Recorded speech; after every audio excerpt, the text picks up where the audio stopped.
What insider secrets does the company you work for not want its customers to find out? That Sabre printer you have. It will catch on fire. We invested this issue. There have been 12 reports of faulty printers. Out of 400,000. Corporate investigated the issue, and every time it was a user error. We do appreciate you bringing this to our attention. And to show that, here is a $5 gift card to Dunkin' Donuts. That's good at any location. The major gym chain that I worked for actively tries to discourage members from becoming frequent members.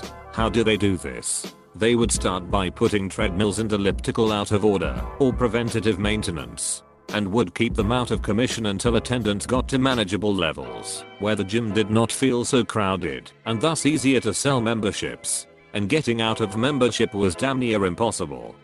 My LPT for joining a gym is to use a reloadable Visa gift card as the payment card for your membership. If there was a time when there wasn't enough money to cover my automatically withdrawn fee, I would just be like, oops, let me check my account, and then just transfer money to it. And if there were ever a time I decided I didn't like the gym anymore or just didn't give a frick about exercising anymore, I would just not go. With the gift card being my payment method, there is no way they could keep charging me $50/month, even if I wasn't going and didn't feel like writing a request and sending it off to corporate in order to request my membership termination, only to have them take their sweet ass time while money was still being drawn from my actual bank account.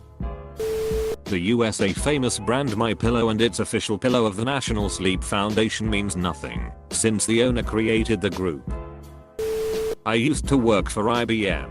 It was well known within IBM that all projects would be significantly understaffed. This meant that the people working on those projects would work their ass off. We were all salaried employees, so we made no more money by working 80 hours per week compared to the normal 40 hours per week. IBM did make more money, however, since most of our projects were billed as time and materials effectively hourly. When some internal people started complaining about the excessive overtime, IBM offered them the option of becoming an hourly employee. This meant that they no longer had access to healthcare, 401k etc., but they would be making significantly more money, in some cases more than doubling their previous salary, since they would be getting paid for every hour worked. IBM didn't think many people would choose the hourly option, thinking that their benefits plan was enough to keep people there as salaried employees. Of those that were offered the option, something like 95% chose to become hourly. Every single person that chose the hourly option was fired within 1 month. That meant that some projects that were already understaffed were even more understaffed. Many projects were cancelled or delayed because IBM chose to use these employees as an example of what happens when you complain too loudly. Pizza Hut, we aren't super sanitary. Extra cheese comes on a cheese pizza. The $10 coupon code is 2155. If you tell them you are an employee and use the $10 coupon code, you get a large for $8.80. Most of us do not care about discounts and sometimes tack them on to be nice. Edit. If you really want something cool, ask them to use half toppings. Fold and crimp your pan pizza in half before putting it in the oven and top it with the Parmesan parsley mix. Boom. You now have a pizzone. Also, stuffed crust pan pizzas totally exist for employees. I work for a mortgage company. 2 things. 1. If you're being foreclosed upon and can afford an attorney, fight it. The number of foreclosures that could have been invalidated if the borrower did something as opposed to not showing up at all, which is what most do, is higher than one would think. 2. If you refinance, sell your house, or pay off your mortgage, get a copy of your lien release, preferably the recorded one. I can't tell you how many phone calls I get where a sale is being held up because a lien release was never prepared. I work at a very large farming company that grows and packages a certain vegetable. Hint, Bugs Bunny. The store brand and the private label brand right next to it are from the same field and there is no difference between the product in it.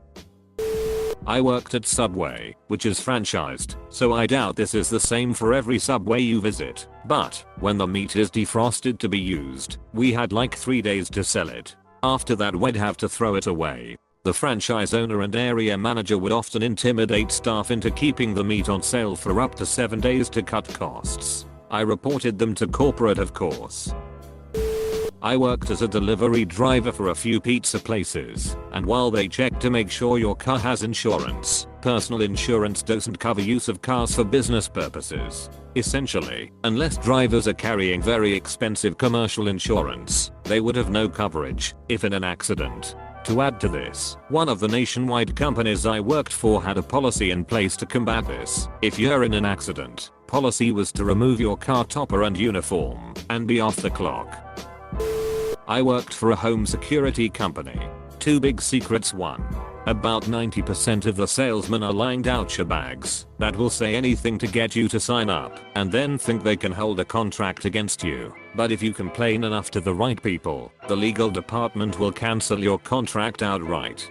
2. The equipment is super cheap despite the fact that they tell you that you are basically paying for the equipment over the length of your contract so that you don't have a huge upfront cost. The parts for an average home with an 8-piece system, panel included, only run about $800 at cost if that, but it depends on the stuff you get, but you will pay out several thousand over the length of your initial 3 or 5 year contract. Any extensions on top of your initial contract with no new equipment or services is money straight into the pocket of the company. Monitoring ends up costing the company a few cents a day when you break enough systems across enough operators. If peace of mind is worth that to you, then go ahead and sign up. Monitoring service is excellent, but the equipment is shoot. I work at a big store in the Netherlands, and at the end of every advertisement week we have to make sure the shelves are almost empty, so it will look like almost everything sold out, and the products we sell are popular. In reality we still have a lot in the stockroom, but this way people will buy it faster, because 1 it's on sale, 2 it's almost sold out, 3 it's a popular product, 4 they think the company as a whole is doing a great job. It isn't really a big secret, but I thought it's quite funny. Edit. The regular shelves are well stocked. I only meant the shelves that are for the advertised products of that week. Our Chinese manufacturers will be more than willing to supply us with a certificate assuring us and our clients that the cardboard and paper packaging for our new line of electronics is 100% recycled and eco-friendly. 1000% bullshit. Back in 2013, Sierra Nevada had a failure in the landing gear of the Dream Chaser spacecraft during an unmanned flight test. The video cut out right before it touched down. They claimed there was some minor damage. I never actually saw the video, but folks I knew who did said it was quite spectacular, with the spacecraft tumbling over and over, pieces flying everywhere, etc. Anyone who was found in possession of the entire video would be immediately fired. There were a lot of other things about that spacecraft that were very shady, with very poor quality controls and design practices. This is true of academia in general, but you have no idea how much money textbook companies spend on wooing professors. Just to give a couple examples, the last time I went to the big conference in my field, which was held in Atlanta that year, Bedford St. Martin rented out the Atlanta Braves Stadium, bussed everyone at the conference there, about 2,000 people, gave us a free buffet that stretched through 3 rooms. We were up in the box seats with an open bar, and they opened up all the games in the back hallways for us to play. Pearson's party was far more modest. They rented out the Coke Museum, gave us all free tours, and their free buffet only stretched through 1 freaking room, but with much classier food, but still had an open bar. Just in case you were wondering why those textbooks of yours are so expensive.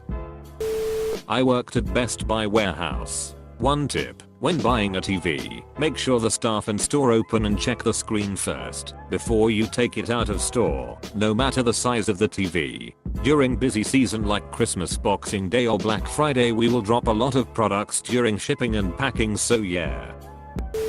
Domino's Pizza tracker isn't accurate. Employees can enter shoot on the computer to make your order to appear at a different stage than it actually is. The horror. Edit. Apparently some stores show where the driver is. Those are, to my knowledge, pretty accurate. The thing the employees change is the step in the series of steps to make and deliver your pizza. For example, the manager doesn't like the order sitting on the shelf. The tracker says it's passing quality inspection sitting on a heated rack, so he will dispatch the order before a driver is there to take it. It makes the stores out the door time more impressive for the OERs. Printer cleaning kits are just cotton swabs and isopropyl alcohol. You can buy a huge supply of those ingredients from Walgreens for $5. I work for a Fortune 100 financial office. I won't trust 95% of the people with a cent of my money. There are a few decent people, but the rest don't give a shoot. They want the commission and the policy count. And a ton of them have either been sued, given strikes on their records, investigated for fraud, and or are not allowed to use wording due to their past behavior. I think my manager might have been freaking with me, but when I worked at Jimmy John's we weren't supposed to tell anyone that we make our tuna salad with soy sauce. He said I would be fired instantly if I were to tell a customer. In retrospect, I think this claim is kind of dubious sounding though. Used to work at a car dealership. Don't buy the first times you step on the lot. Negotiate the price of the new car before you tell them you have a trade-in. Most people negotiate the price of the new car and what they want for their old car. But when the sales manager gives the go-ahead for more money on your used car, it comes off the price of the new car. So it seems like you are getting more for your trade-in. Always ask what the on-the-road price is. This is exactly the total you will pay with fees and taxes included. Every dealership is different and fees can mean anything.